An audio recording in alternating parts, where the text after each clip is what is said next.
Hello everyone, I just want to say, as much as my channel is new and cringe, my Swiftwater video got the most views out of everything I've posted. This got me thinking on doing another medic video. I do plan to make bigger content like this in the future, and it may be a slow transition, but we shall get there eventually. I've been struggling with school and other projects lately, and it's been tiring.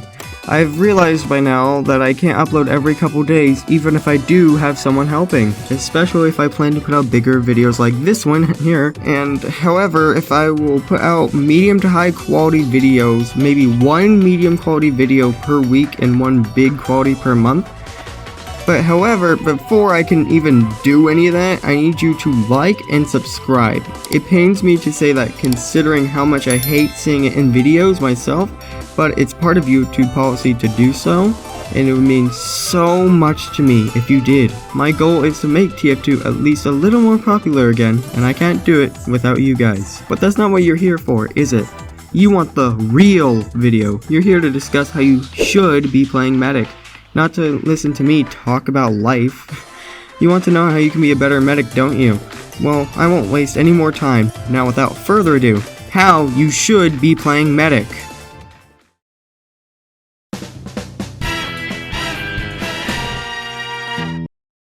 When you pick the hit game TF2 for the first time, it doesn't matter if you pick him at random or saw a video on him. Medic is one of the common players you'll see roaming around the 2-4 map or any other map really. But let's say you're a gibbous wearing NG who is just learning how to play but has a very good idea on how to do it, such as being able to build nests and get good teleporter positions and know how to at least middle score. You could yell out, "Medic!" and that medic will simply look over at you and reply no, so he can Uber his demo or soldier boyfriend. Now you're sitting there with 6 HP and no medpacks nearby, as the medic leaves you to die. This is an example of how the average medic main plays a game. When I say average, it doesn't mean everyone, but a large majority of what I've seen from personal gameplay and other people's videos. However, when playing the medic class, your job is to heal and win, not to top score every time. It's your job to push back the front line on the control point. It's your job to help your dying teammates, stay alive, no matter the cost, and it's your job to help push a center point or payload. When picking the medic class, you let the server to all press E at the same time, so all you hear is, and sometimes that's a bit overwhelming for most players. That brings us to our first topic, true medic.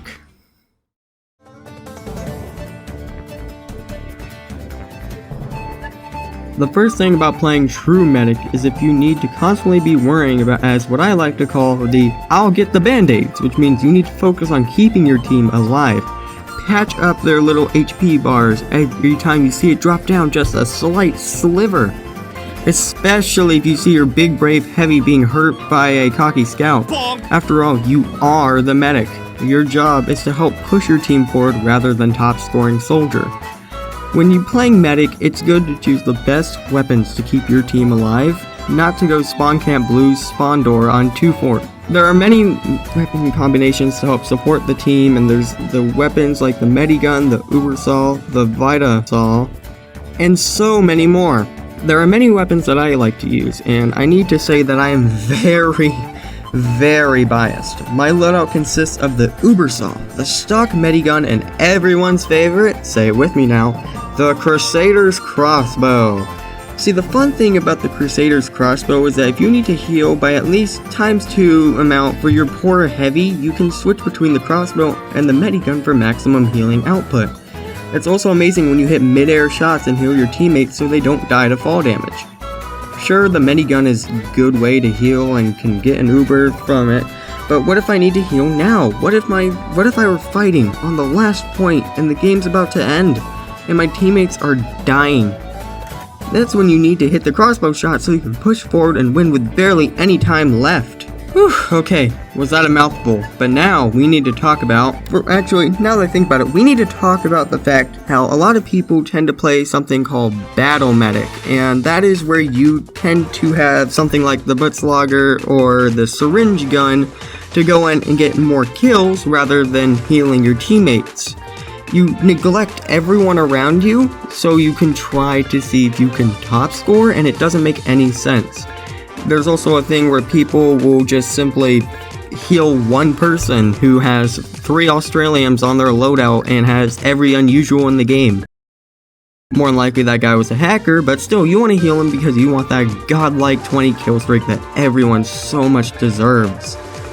That you should not be playing it that way. It's just not the way to be playing. You should be playing true medic. You should be healing your teammates rather than trying to get every kill in the game.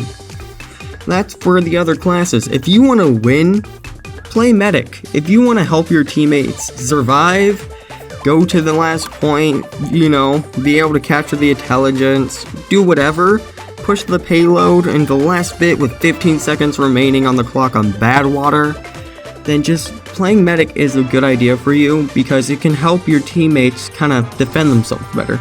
Especially if you decide to kind of team with an NG near a dispenser. That is the best way, and I kid you not, the best way to just rack up healing points and have your teammates stay alive, because I did it on bad water and it was amazing and phenomenal. Finally, we can start talking about the first way to improve, standing on the objective. This can mean a lot of things, such as literally standing on the objective, or maybe your own objective, like keep the soldier or the scout alive. You can focus on building your Uber to push your heavy onto the control point or payload. You can use a crossbow to heal as a rocket jumping soldier, or to heal the rocket jumping soldier. It doesn't matter which, as long as you're using the black box. You can focus on building your Uber to push your heavy onto the control point or payload. And that's the big part, is that it doesn't matter if you're at a 95% or if you see a scout being bullied by the enemy sniper and pyro, you should drop what you're doing and go heal him. Your teammates' lives should matter to you, not your kill streak. The other way to improve, it's just too simple, and honestly, if it wasn't obvious by now, just practice. You could have 763 hours in TF2 and still suck at a class, and all you need to do is simply practice, load up the game, try to hit some crossbow shots. And if you want to learn something new, it just means if you work hard enough, you can get better and maybe learn other ways to make the game fun for you. So, what did we learn today? Well, we learned that when you pick medic, your team is going to rely on you. In other words, you will live and die by your goal you're trying to accomplish. So drop the demo man and soldier boyfriend that you have in your context, and go play what your team will call the true medic.